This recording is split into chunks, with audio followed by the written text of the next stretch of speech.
किसी जंगल में एक महात्मा थे। उनके कई शिष्य थे।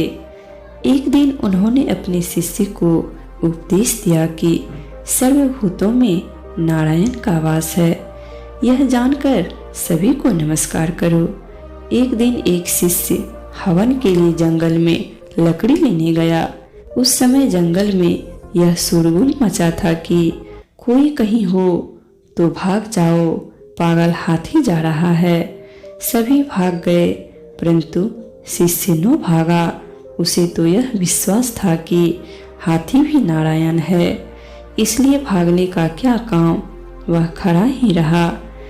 हाथी को नमस्कार किया और उसकी स्तुति करने लगा। इधर महावत की ऊंची आवाज लगाने पर भी भागो भागो उसने पैर तक न उठाए। पास पहुंचकर हाथी ने उसे सूर से लपेटकर एक ओर फेंक दिया, अपना रास्ता लिया। शिष्य घायल हो गया और बेहोश पड़ा रहा। यह खबर गुरु के कान तक पहुंची। वे अन्य शिष्य को साथ लेकर वहां गए और उसे आश्रम में उठा लाए। वहां उसकी दवा दारू की, तब उसे होश आया। कुछ देर बाद किसी ने उससे पूछा, हाथी को आते सुनकर तुम वहां से क्यों नहीं हट गए? उसने कहा कि गुरुजी कहते हैं कि सभी जीव जंतु में परमात्मा का वास है, नारायण ही सब कुछ हुए हैं। इसी से हाथी नारायण को आते देख मैं नहीं भागा।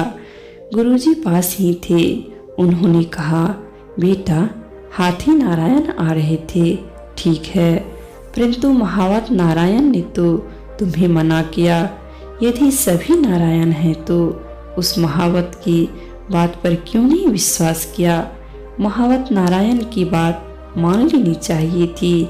साधु और साधु, भक्त और भक्त, सभी के हृदय में नारायण का वास है, किंतु असाधुओं और भक्तों से व्यवहार या अधिक हेलमेल नहीं चल सकता।